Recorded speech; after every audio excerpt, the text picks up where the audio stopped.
Assalamualaikum warahmatullahi wabarakatuh. Kami dari kelompok 5 yang beranggotakan 3 orang. Dengan anggota pertama itu Aris Najib, yaitu saya sendiri, lalu ada Nida Febriani dan Fitri Angelika.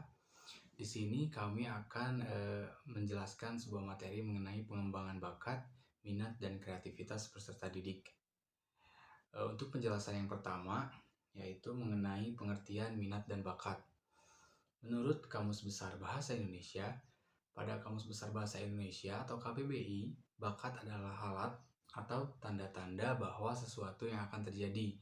Sedangkan menurut para ahli, yaitu William B. Michael, menurut beliau, bakat merupakan kapasitas yang ada pada diri seseorang yang mana dalam melakukan tugas serta melakukannya dipengaruhi oleh latihan yang sudah pernah dijalaninya.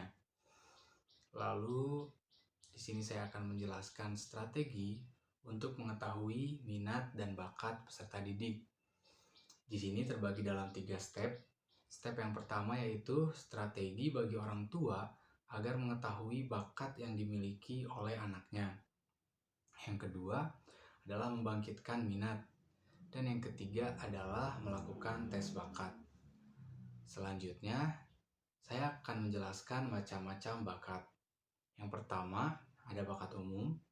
Bakat umum adalah kemampuan yang berupa potensi dasar yang sifatnya sudah umum, seperti kemampuan berpikir, kemampuan berbicara atau bergerak dan berjalan. Sedangkan bakat khusus yaitu adalah kemampuan yang mana memang berupa potensi khusus yang dimiliki oleh seseorang. Misalnya dalam bakat numerikal, dalam bakat berbahasa, ataupun bakat-bakat lainnya. Mungkin sekian dari saya. Untuk materi-materi selanjutnya akan dijelaskan oleh teman-teman saya yang lainnya. Terima kasih. Macam-macam minat dan bakat. Macam-macam minat itu terbagi menjadi beberapa. Yang pertama ada minat terhadap alam sekitar, yaitu minat terhadap pekerjaan-pekerjaan yang berhubungan dengan alam, binatang, dan tumbuhan. Yang kedua ada minat terhadap mekanis, yaitu minat terhadap pekerjaan yang berkalian dengan mesin-mesin atau alat mekanik. Ketiga, minat hitung-menghitung, yaitu minat terhadap pekerjaan yang membutuhkan perhitungan. Keempat, minat terhadap ilmu pengetahuan, yaitu minat untuk menemukan fakta-fakta baru dan pemecahan problem. Kelima, minat persuasif, yaitu minat terhadap pekerjaan yang berhubungan untuk mempengaruhi orang lain. Yang kelima, minat seni, yaitu minat terhadap pekerjaan yang berhubungan dengan kesenian, kerajinan, dan kreasi tangan. Ketujuh, ada minat literer, yaitu minat yang berhubungan dengan masalah-masalah membaca dan menulis berbagai karangan. Yang kedelapan, ada minat musik, yaitu minat terhadap masalah-masalah musik seperti menonton konser dan memainkan alat-alat musik. Kesembilan, ada minat layanan sosial, yaitu minat yang berhubungan dengan pekerjaan untuk membantu orang lain. Dan yang terakhir itu ada minat klerikal, yaitu minat yang berhubungan dengan pekerjaan administratif. Cara mengembangkan minat dan bakat peserta didik. Jadi ada hal-hal yang harus diperhatikan dalam pengembangan bakat dan minat sang anak. Yang pertama itu ada perhatian. Setiap individu adalah unik, karena itu setiap bakat dan minat itu perlu memperoleh perhatian agar peserta didik berbagi kelebihan, keterampilan, dan kemampuannya sehingga tampak menonjol pada peserta didik. Yang kedua ada motivasi. Bantu anak dalam meyakini dan fokus pada kelebihan dirinya agar anak tersebut lebih percaya diri, dan tanamkan rasa optimis kepadanya agar mereka bisa mencapai minat dan bakat yang mereka mau. Yang ketiga ada dukungan.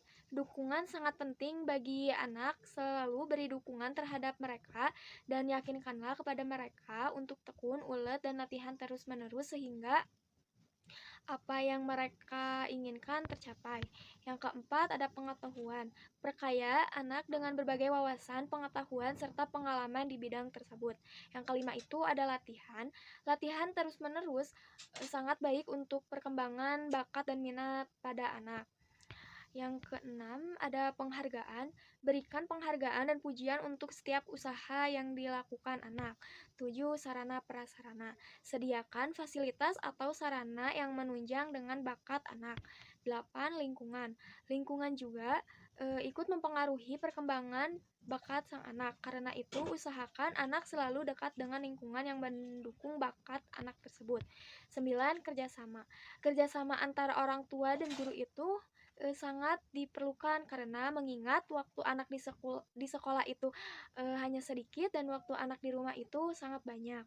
Oleh karena itu, kerjasama antara orang tua dan guru sangat dibutuhkan. Yang ke-10 ada teladan yang baik.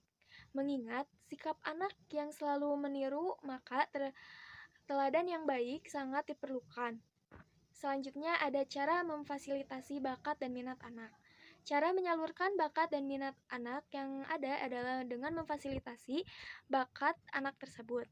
Misalnya, anak tersebut itu berbakat dalam menggambar, maka kita sebagai orang tua atau guru belikan kertas dan peralatan melukis atau menggambar. Dengan begitu, anak semakin terbiasa untuk mengasah bakatnya.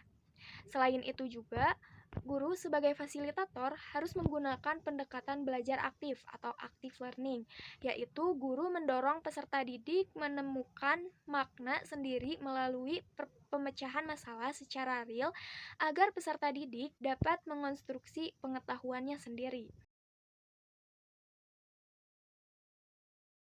Yang selanjutnya adalah contoh kasus.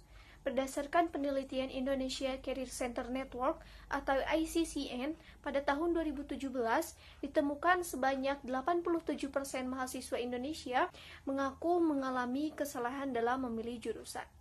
Yang selanjutnya adalah analisis kasus. Dari berbagai macam sumber yang sudah kami baca, dapat kami simpulkan bahwa setidaknya terdapat beberapa faktor yang menyebabkan peserta didik salah dalam memilih jurusan. Di antaranya, yang pertama adalah kurang riset terhadap jurusan yang akan diambil. Yang kedua adalah belum menemukan passion. Dan yang terakhir adalah gengsi.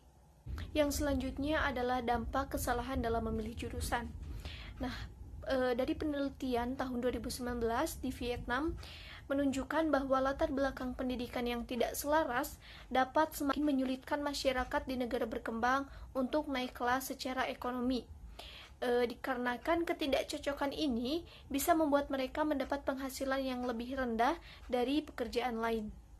Riset terbaru di Indonesia menyebutkan bahwa potensi perbedaan penghasilan ini bisa mencapai lebih dari 5%. Bahkan, studi di Bosnia menyebutkan bahwa perbedaan penghasilan ini bisa mencapai 13-15%. Yang selanjutnya adalah cara mencegah terjadinya kesalahan dalam memilih jurusan. Nah, ada salah satu resep yang dirasa sangat ampuh untuk mencegah terjadinya kesalahan dalam memilih jurusan, yaitu dengan diadakannya bimbingan konseling yang baik di sekolah.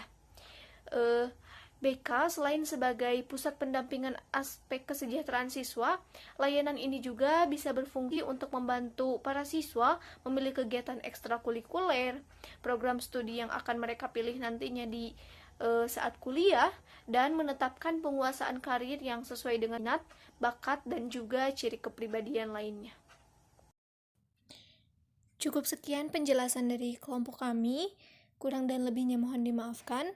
Wassalamualaikum warahmatullahi wabarakatuh.